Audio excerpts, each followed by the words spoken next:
Good afternoon po.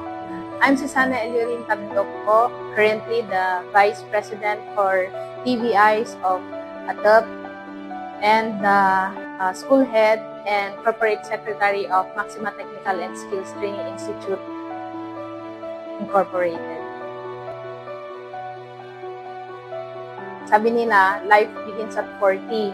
Totoo po yun kasi 40 years old po ako nung mag-umpisa ang Maxima Technical and Skills Training Institute. From the start, ako ay isang simpleng nanay na naghahatid sundo ng mga anak sa school nila. So, nung alam ko na time na para ako naman yung pag-igihan ko rin yung sarili ko, kasi mga professionals na yung mga anak ko, doon ko nakita na yun pala yung aking calling.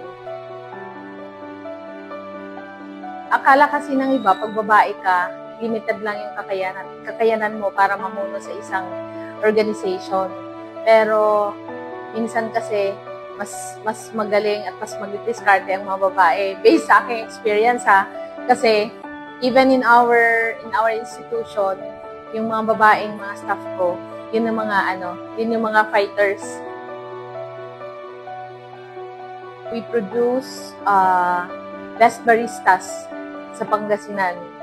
Ang Maxima kasi ay nag-produce ng world-class na mga trainees.